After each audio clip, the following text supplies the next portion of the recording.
അസ്സലാമലൈക്കും. മനുഷ്യ ശരീരത്തിന് ആവശ്യമായ ഒരുവിധം എല്ലാ പോഷകങ്ങളും അടങ്ങിയിട്ടുള്ള മുരിങ്ങയില പുട്ടാണ് ഇന്നത്തെ റെസിപ്പി. അപ്പോൾ ഇതെങ്ങനെയാണ് തയ്യാറാക്കുന്നത് എന്ന് കണ്ടു നോക്കാം. രണ്ട് വിധത്തിൽ ഞാനിവിടെ മുരിങ്ങയില പുട്ട് തയ്യാറാക്കുന്നുണ്ട്. ആദ്യം തയ്യാറാക്കുന്നത് ഓട്സ് പുട്ടാണ്. അപ്പോൾ ഒരു ബൗളിലേക്കായിട്ട് റോൾസ് ഓട്സ് ഒരു കപ്പ് തേങ്ങ, ഒരു കപ്പ് മുരിങ്ങയില, ഇത് മൂന്നും കൂടെ നല്ലപോലെ മിക്സ് ആക്കി എടുക്കുക. ഈ പുട്ടിലേക്ക് എത്രയാണോ ഉപ്പ് വേണ്ടത് ആ ഉപ്പ് ഈ സമയം ചേർത്ത് കൊടുക്കണം കേട്ടോ. ഞാനിവിടെ 1/4 ടീസ്പൂൺ ഉപ്പാണ് ചേർത്ത് കൊടുത്തിട്ടുള്ളത്. നല്ലപോലെ മിക്സ് ആക്കിയതിന് ശേഷം 1 ടേബിൾ സ്പൂൺ വെള്ളം കൂടെ ഞാൻ ചേർത്ത് കൊടുക്കുന്നുണ്ട്. വെള്ളം ചേർത്ത് നല്ലപോലെ ഒന്നുകൂടെ മിക്സ് ആക്കി എടുക്കുക. മിക്സ് ആക്കി എടുത്തതിന് ശേഷം 20 മിനിറ്റോ 30 മിനിറ്റോ ഇത് റെസ്റ്റ് ചെയ്യാനായിട്ട് മാറ്റി വെക്കണം കേട്ടോ. ഇതിന് ശേഷമാണ് ഇത് മിക്സിയുടെ ജാറിലേക്ക് ഒന്ന് ഇട്ട് കൊടുക്കണം. ഇട്ട് കൊടുത്ത് ഒന്ന് പൾസ് ചെയ്തെടുക്കണം. അരച്ചു പോകരുത്. അരച്ചു പോയാൽ കട്ട കുത്തും. അരക്കുകയല്ല വേണ്ടത്, പൾസ് ചെയ്തെടുക്കുകയാണ് വേണ്ടത്. പൾസ് ചെയ്തെടുത്തിട്ടുണ്ടെങ്കിൽ ഇതുപോലെ ഇരിക്കും. ഈ ഒരു കപ്പ് ഓട്സിന് ഒരു തവണ കറക്കിയെടുക്കാൻ പാടില്ല കേട്ടോ. 2-3 തവണകളായിട്ടാണ് കറക്കിയെടുക്കേണ്ടത്. പൾസ് ചെയ്തെടുക്കേണ്ടത്.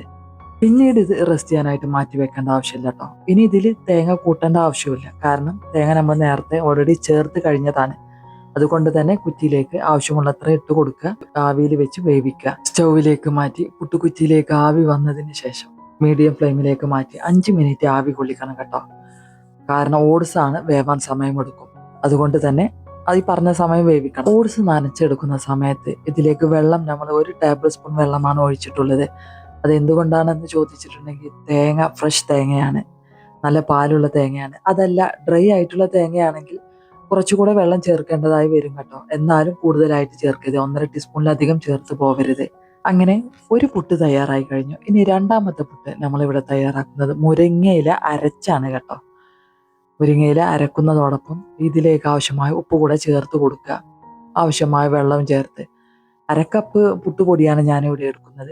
1/2 കപ്പാണ് വെള്ളം എടുക്കുന്നത്. വെള്ളം എന്ന് പറഞ്ഞിട്ടുണ്ടെങ്കിൽ മുരിങ്ങയില കൂട്ടി അരച്ച വെള്ളം കേട്ടോ.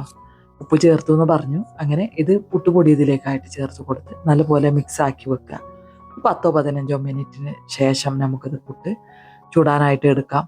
നല്ലപോലെ തന്നെ ഒന്ന് കുഴച്ചെടുക്കുക. കട്ട കുത്തിയിട്ടുണ്ടാവും. കട്ടയൊക്കെ മാറ്റി നല്ല സാധാരണ പോലെ തന്നെ സോഫ്റ്റ് പുട്ടുപൊടിയാക്കി മാറ്റുക. ശേഷം ഇത് പുട്ടുകുറ്റിയിലേക്കായിട്ട് ഇട്ട് കൊടുക്കാം. ഇതിൽ നമ്മൾ ഓൾറെഡി തേങ്ങ ചേർത്തിട്ടില്ല. അതുകൊണ്ട് തന്നെ സാധാരണ പുട്ട് ചൂടുന്ന പോലെ തേങ്ങ ഇടയ്ക്കിടയ്ക്കായിട്ട് ചേർത്ത് കൊടുക്കണം. അങ്ങനെ തേങ്ങയും പുട്ടുപൊടിയും ഒക്കെ ചേർത്ത് വേവിച്ചെടുക്കാം. സാധാരണ പുട്ട് വേവുന്ന അതേ രീതിക്ക് കേട്ടോ. നമ്മുടെ കൂട്ടത്തിൽ മുരിങ്ങയില കഴിക്കാത്ത കുട്ടികൾ എത്രയോ ഉണ്ട്.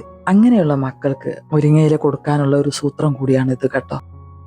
സാധാരണ കഴിക്കുന്ന പുട്ടിൽ നിന്നും വ്യത്യസ്തമായ ഒരു കളറല്ലേ. അതുകൊണ്ട് കുട്ടികളെ ആകർഷിക്കാനുള്ളൊരു മാർഗം കൂടിയാണ്. കുട്ടികൾക്ക് മാത്രമല്ല കേട്ടോ, വലിയവർക്കും അതിലേറെ ഉപകാരം. ഷുഗറും കൊളസ്ട്രോളും ഒക്കെ കുറയ്ക്കാനുള്ള കഴിവ് മുരിങ്ങക്കുണ്ടെന്നാണ് പറയപ്പെടുന്നത്. അതുപോലെ തന്നെ കണ്ണിന്റെ ആരോഗ്യത്തിനും എല്ലിന്റെ ബലത്തിനും ഈ മുരിങ്ങയിലേക്ക് നല്ല കഴിവുണ്ട്. മുരിങ്ങയില കിട്ടാത്ത ആളുകളും ഉണ്ടാവും കേട്ടോ. വിദേശത്തൊക്കെ താമസിക്കുന്നവരാണെങ്കിൽ മുരിങ്ങയില കിട്ടല് അത്ര സാധ്യമല്ല. എന്നാൽ അവർക്കിപ്പോൾ മുരിങ്ങയില പൊടി വിപണിയിൽ ലഭ്യമാണ്.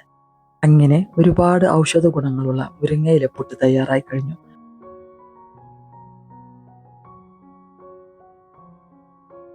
നിങ്ങൾക്ക് ഈ വീഡിയോ ഉപകാരപ്പെടുമെന്ന് തോന്നിയാൽ മറ്റുള്ളവരിലേക്ക് ഷെയർ ചെയ്ത് കൊടുക്കുക.